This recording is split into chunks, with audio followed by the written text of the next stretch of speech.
Hello everyone and welcome to IMC.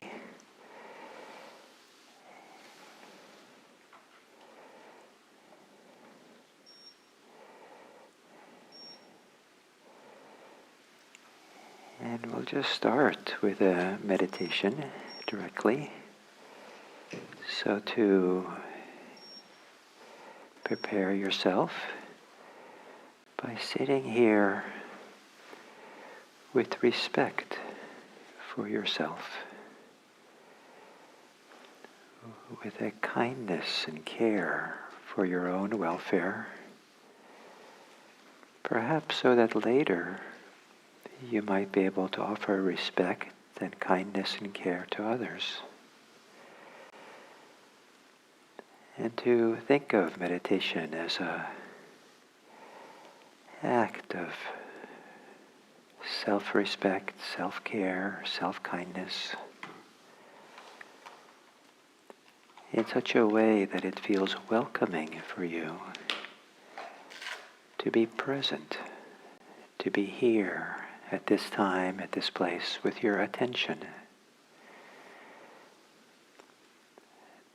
That your attention is the vehicle for which care, kindness, respect can be present.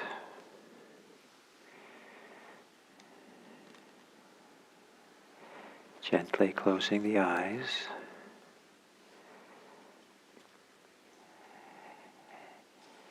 And perhaps with some long, slow, deep breaths as a way of both connecting to yourself and as you exhale, clearing away whatever it is that might interfere with present moment awareness.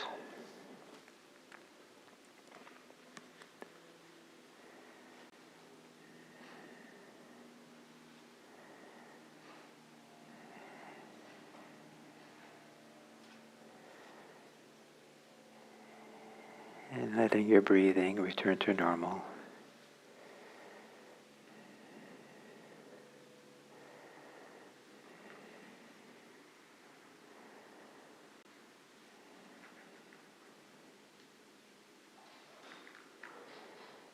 Relaxing in your body.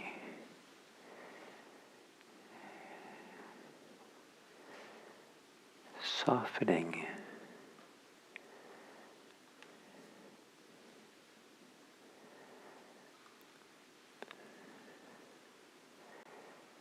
Perhaps with the help of your breathing, softening whatever is hard in you.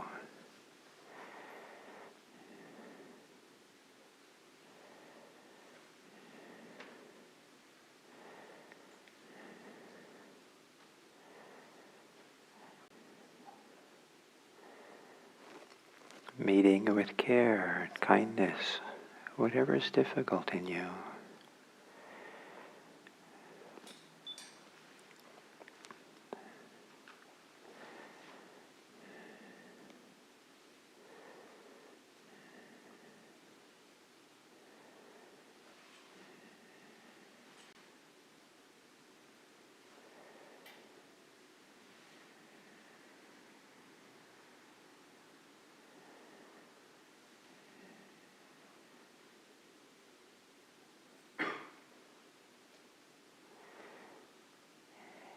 At the end of the exhale, as the inhale begins,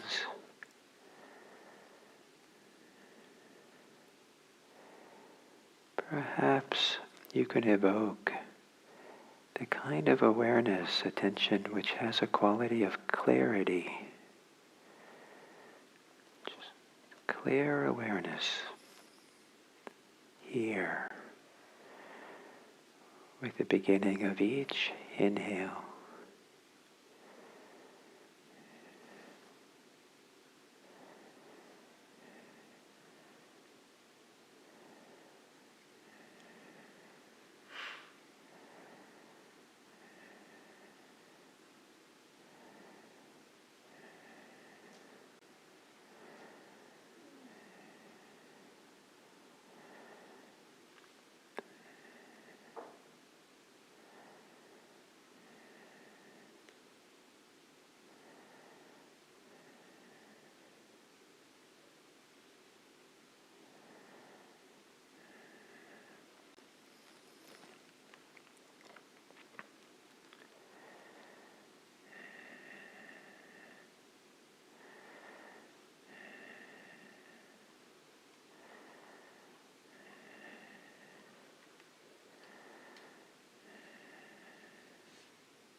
And then as we come to the end of this sitting,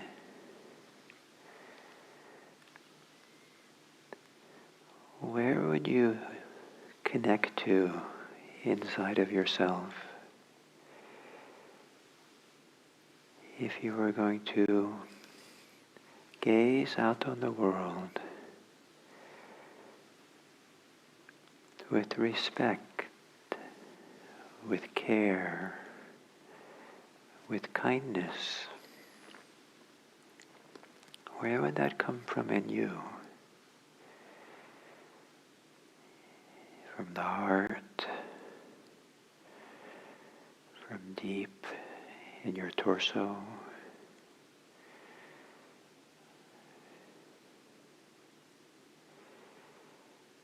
below the layers of fear, anger, despair. Is there a home for compassion, for care, for respect of others?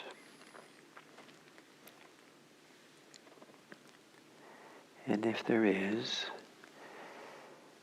to now at the end of the sitting to gaze out, metaphorically gaze out upon the world and evoke goodwill for this world of ours, wishing well to others. May all beings be free of suffering. May others be free of oppression, violence.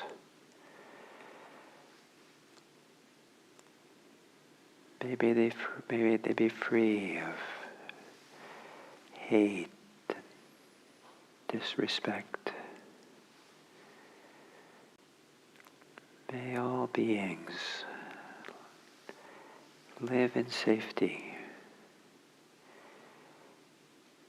in mutual respect.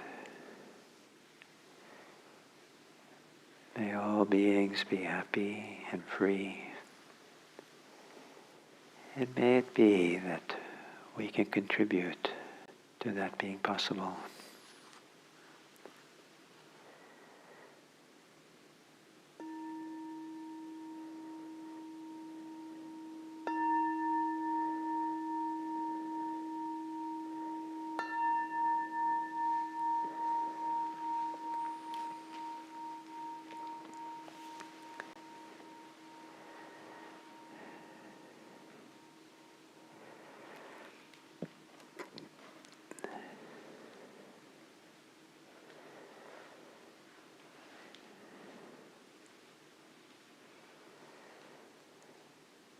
So hello everyone who's here at the IMC, welcome. And to those of you who are online, welcome as well. And I'm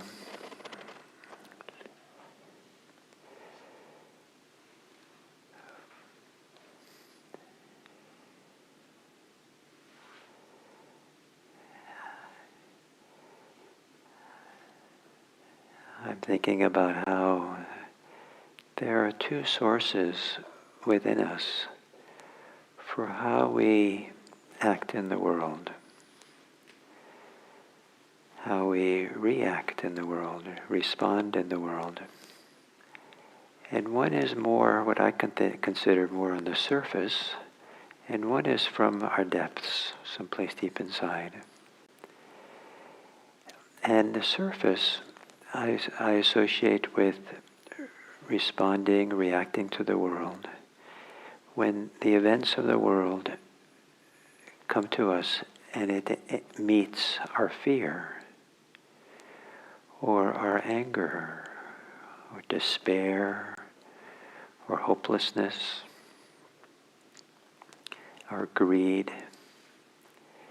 And all those things I think of more surface, partly because they usually involve a lot of thinking, imagination of ideas and desires, and they also are a more activated state. The depth within us is to allow something deeper inside of us to respond, to be touched by the world. That is deeper than whatever fear and despair, anger we might have. Maybe when those things, the fear and anger, despair, have settled and quieted, greed has settled away, enough so that we feel a sense of satisfaction and warmth and pleasure and happiness in life in a deeper way, without needing the world to be a certain way, where we feel at ease and feel at home in a deep way. And so there's a different sensitivity in which we receive the world, the difficulties, that other things that are, I think, deeper inside and maybe easily eclipsed by the surface can emerge. And rather than reacting, we respond. Rather than reacting, something emerges from the heart, emerges from deeper inside, that where we feel our shared humanity, where we can feel and see other people for their humanity. That's very hard to see if we're reacting from the surface, if we're seeing through the fear, through hate, through greed, through despair, through a sense of hopelessness, helplessness. And so to be able to kind of tap into some deeper place within is a hugely important part of meditation, Buddhist practice. And some of the guidelines for how to live a life that the Buddha gives make a lot of sense, or they resonates much deeper inside of us if we're in touch with this depth inside of us. So one of the guidelines, one of the kind of precepts of Buddhism, maybe the first precept, is not to kill. And the kind of the primary principle associated to that, and the principle that underlies all of Buddhism, I believe, is not to harm, the principle of non-harming, living a life of non-harming. And I want to talk about this a little bit today because of recent events. And it seems like 2 weeks ago we had this horrific shooting in Buffalo at a market called Tom's Friendly Market. And 10 black Americans were shot just shopping. And that was the motivation for the talk last week on hate. It was a hate crime. And then just 5 days ago we had this another horrendous shooting of children. 19 children and others were killed in Texas. And we've had a lot of shootings, school shootings in this country. And so what happens when these kinds of events are allowed to touch something deep inside? Is there a place that's deeper than anger, deeper than fear, deeper than despair, deeper than is there some place deeper? Not to dismiss those reactions and those responses because they're so human, so so much of how people respond to things. But what happens? Do we have access to someplace deeper? And I think that's the call, one of the calls of Buddhist practice, because of the first precept and this first principle of not killing and not harming. The call of Buddhists is to see how can we come from that place? How can we be dedicated and committed to non-harming in a radical way, in a thorough way? How could we be champions of not killing, not just not killing ourselves? Because the Buddha also taught that, or encouraged, more than just not harming, not killing, but advocating for others not to kill as well, or inspiring others not to kill, to cultivate maybe a culture of not killing. And so how do we, change this tremendous momentum of a culture that has so much, has so much momentum in violence, in killing? After the killings in Texas, there was in the news reports of that the manufacturer of the gun that was used, the company called Daniel Defense, that they had a advertisement, which I then found on their website, of what you can't see the face, but clearly a young child, who's, my guess is 4 or 5 years old, with a semi-automatic rifle on his lap, and just resting there. And he has a T-shirt that says "rascal" on it, that seems to diminish, or kind of make light of, or kind of suggest something very different about what it means to own or possess a semi-automatic rifle. But then even more remarkable is the statement that goes along with that's together with the advertisement.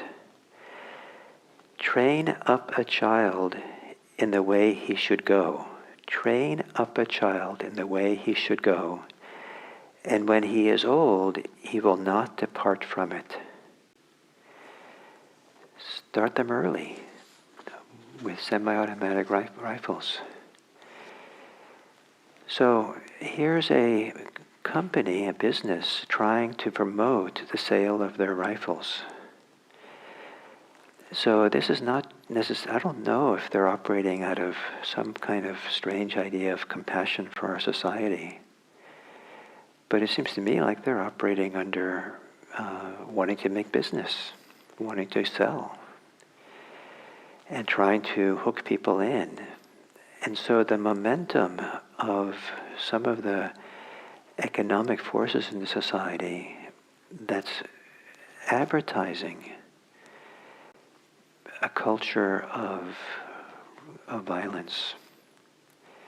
How do we do something different? And where does that come from?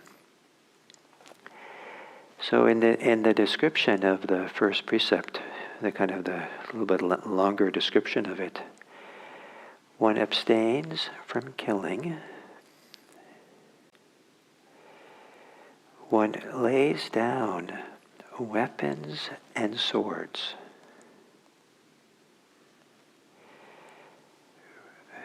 Modest, compassionate, dwelling with care for the welfare of all beings. So it isn't just killing. There's more that's involved much more that's involved. And these are beautiful qualities. I'm inspired by some people who put down their weapons, throw them away. For me, that creates a different culture. A culture of people who are not going to succumb to fear, greed, or conceit, or arrogance.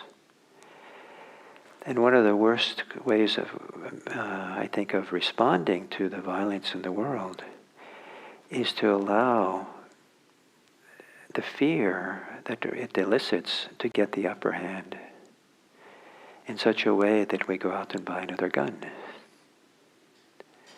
Then we just kind of perpetuate more. There is a story from Japan, or a historical event. Maybe it's slightly interpretive the way I'm going to present it to you. But in the somewhere, I don't know when, in the 5th, 6th century in Japan, they were in the valley that's surrounded by mountains. That's now Kyoto. They were building Buddhist temples, and there was a capital, and there was this idea that evil spirits, forces, would be coming out of the northeast corner of that valley down the mountains and somehow come and harm the capital. So to protect the capital, they built a Buddhist temple up there in the northeast, kind of like, and they would do rituals and practices and somehow have the Dharmic protection. And that monastery grew and developed to be one of the biggest monasteries in Japan over the centuries. At some point, they became so big, it became like, I'm going to go, probably also like a landlord, like a big estate. And they had some kind of monks, I don't know exactly what kind of monks they were, who were soldiers. And at some point, that was the evil force that came out of the northeast down to Kyoto to attack Kyoto, to take over. So it was a self-fulfilling prophecy that there's danger. Let's protect us and let's have monks up there who can arm themselves and be soldiers, and it became so powerful that came around.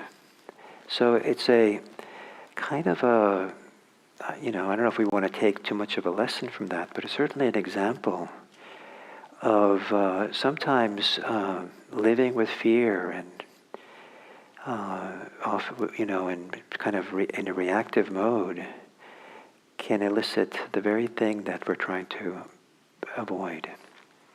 A more contemporary statement of this is saying, what I'm trying to say here today is from Martin Luther King.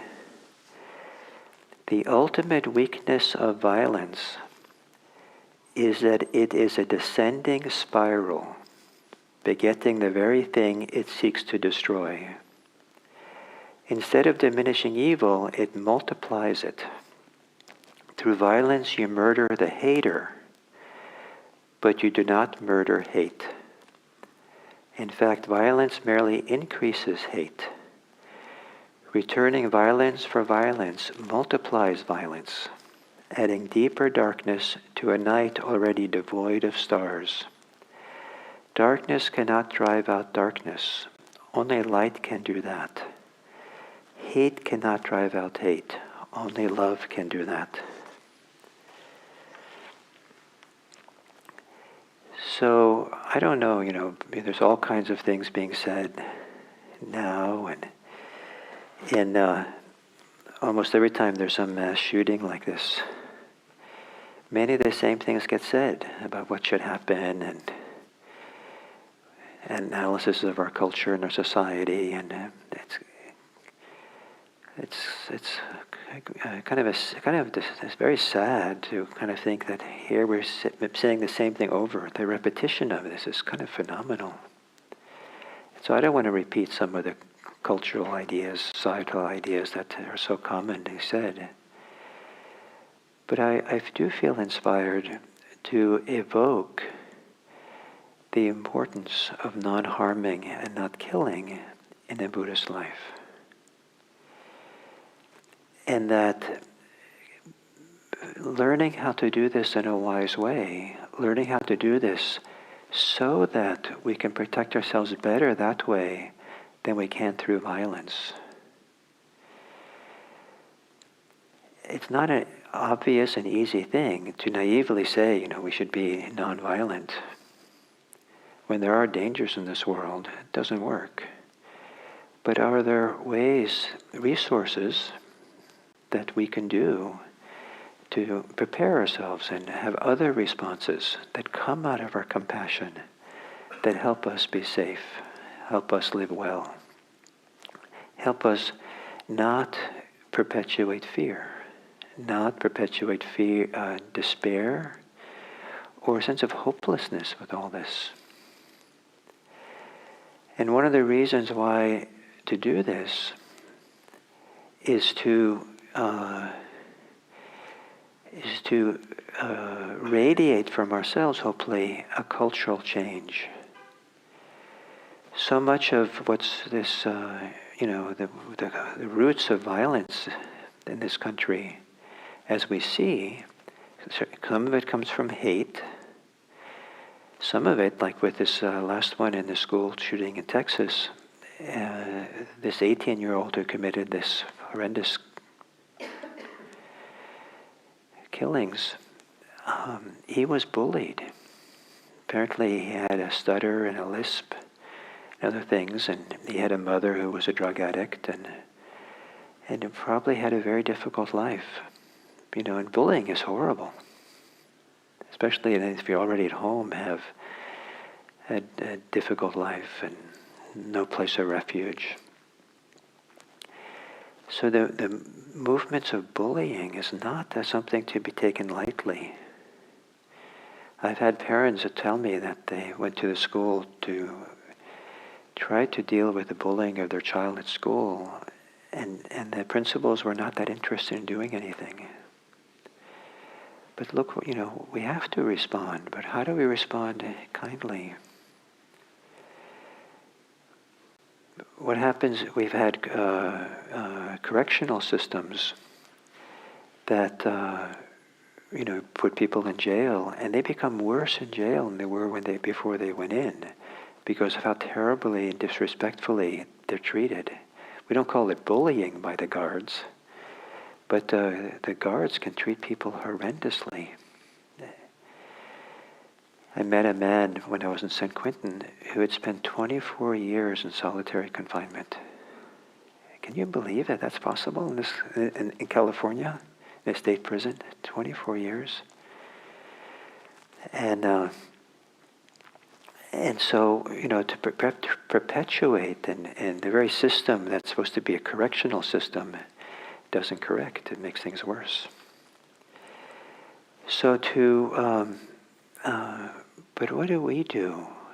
And what we do as Buddhists, among the many things you can do, but is to really appreciate and find a way to love,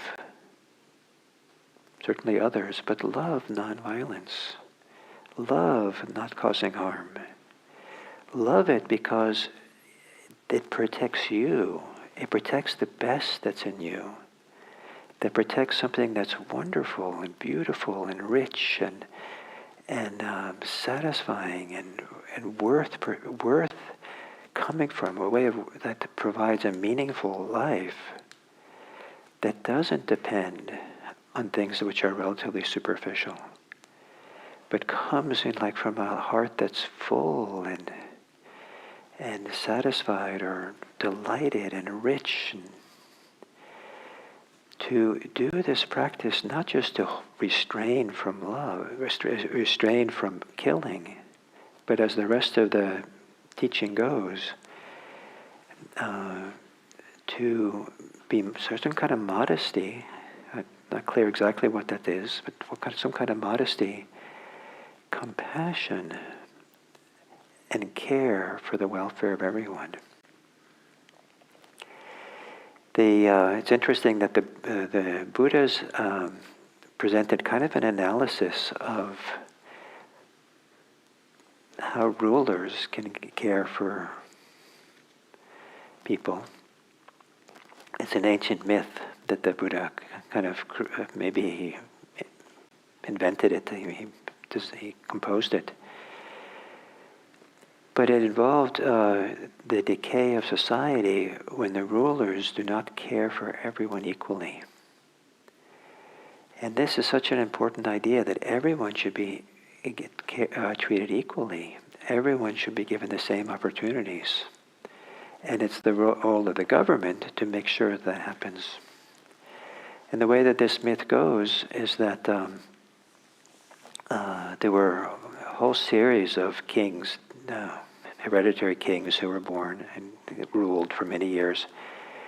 And And the custom was they would always go when they first became king and get advice from wise people, from wise religious people and others. And the teachings that they received was to live by the Dharma, and one of the ways that the Dharma means outside of Buddhism, which is the meaning here, it means justice, to live to rule justly, to rule fairly, which I interpret to mean treating everyone equally, giving everyone equal opportunities, which is still not the case in this country. And the passage goes like this.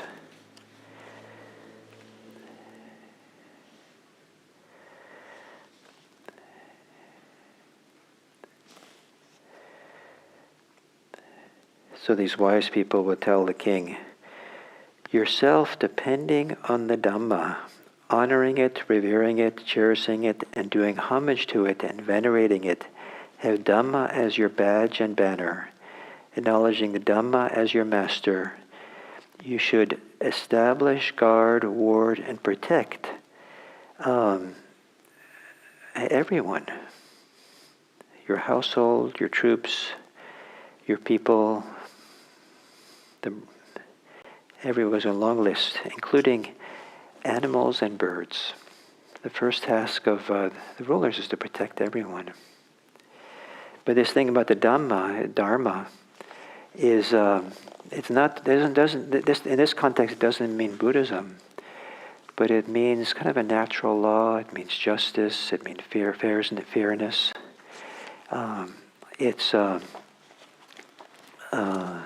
And so the king is supposed to rule based on Dhamma, not on their own wishes, their own desires.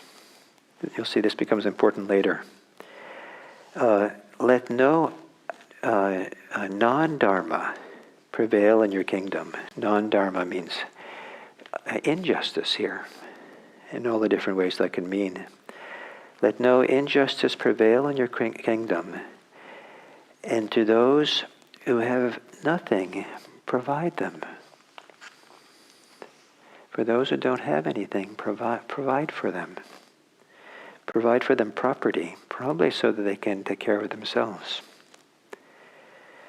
And whatever religious people there are in your kingdom who have renounced the life of sensual infatuation and are devoted to forbearance and gentleness, each one taming themselves, each one calming themselves, and each one striving to the end of craving, if from time to time they should come to you and consult you as to they should come to you and consult you as to what is wholesome and what is unwholesome. In other words, take advice from some of the people who do a lot of practice and have a whole different set of values. Don't consult with the people who manufacture assault rifles. Consult with the Dalai Lama.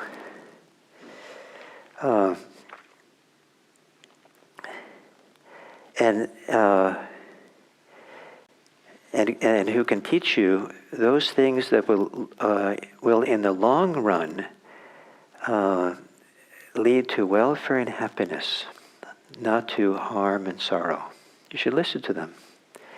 So this is the advice the king got, and so for many generations that's what they did, until one king kind of forgot to do that, forgot to consult with when he first became king.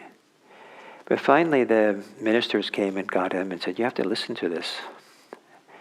So he heard this advice, and so he did set up to guard and protect others.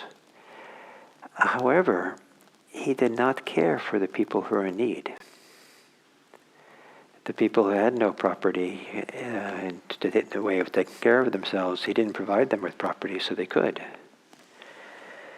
And as a result, poverty became rife. With the spread of poverty, a person took what was not given, thus committing what was called theft. The king arrested them, the person, and after a little short trial, the person admitted to having stolen. The king gave him some property. Here, take care of yourself and your family this way. But the other people who are poor thought, wow, that's all I have to do is steal, and then I'll get... Oh. So there's stealing began. And the king very quickly said, wait a minute, this doesn't work. The people keep stealing. So instead, he killed them and punished them. And with punishment like that, then the people took up weapons themselves. And with weapons themselves, they started killing each other and other people. And so violence spread through the realm. And society deteriorated dramatically. So this is a kind of a mythic story of origin. But the origin here, the mythic story begins, the decay of society begins when those who are ruling are not treating everyone equally, not giving everyone equal opportunity through property and something to live and have a successful life.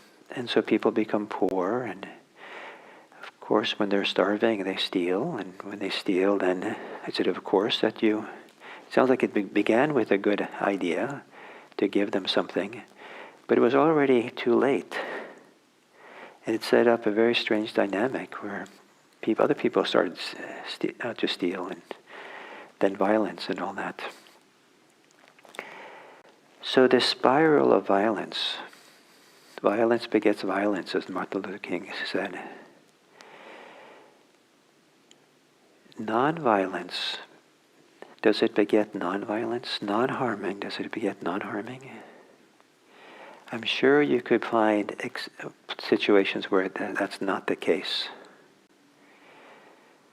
I'm sure you can find examples of where violence does not beget violence. But the tendency is that non-violence begets non-violence. That non-violence comes from this deeper place inside, can come from this deeper place inside, not from fear. Non-violence out of fear doesn't really work either. But can we find a place within? Can we clarify our hearts enough so that we're in touch with something that's an inner wealth, an inner place of peace and satisfaction and inspiration, where we feel we've resolved our wounds, resolved our conflicts, resolved our fears and despairs. It's possible to resolve them. It's possible to settle. We should not succumb to the belief that how we see the world through fear, how we see the world through despair and anger, how we see the world through greed or hatred, gives us an accurate view of what the world is like. It doesn't. So if we think that it's accurate, then we will only perpetuate that very view. It supports that view, strengthens it, but it's not accurate. Does the view of the world through love and compassion, is that a more accurate view? It doesn't have to be. That has its own problems sometimes. Especially if it's enforced like a surface thing, like I'm supposed to do this.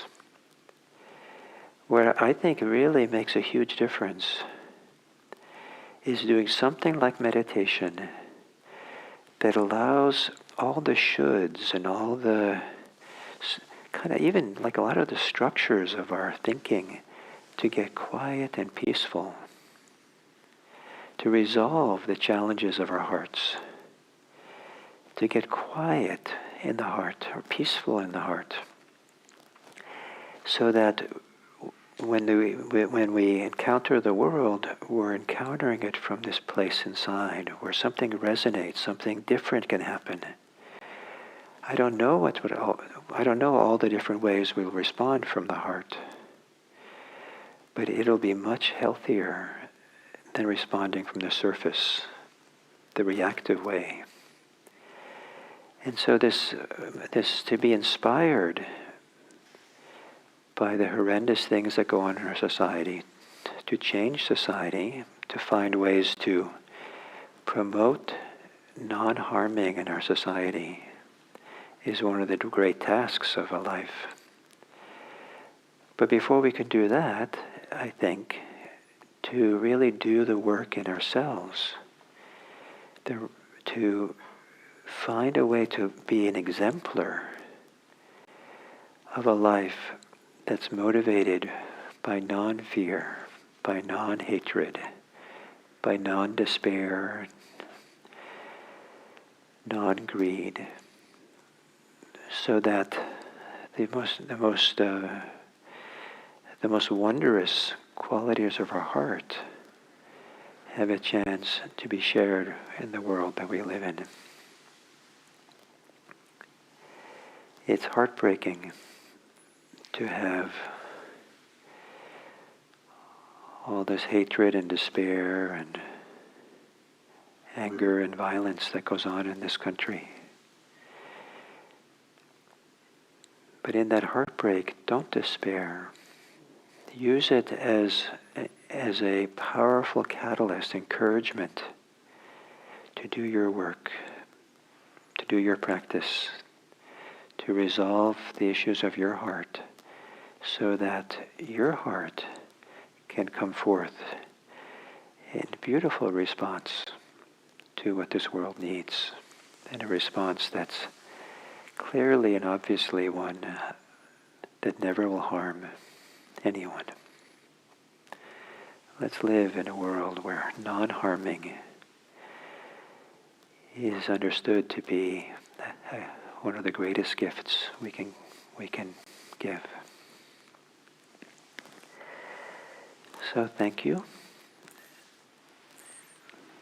And if some of you would like to have some discussion about this or about anything else, I invite you to come and pick up a folding chair from the cabinet just outside there. And we'll meet in a few minutes in the parking lot. And we can maybe take off our masks and have a little, sit in a circle and have a little conversation if you'd like, for maybe 20, 30 minutes or something. So thank you.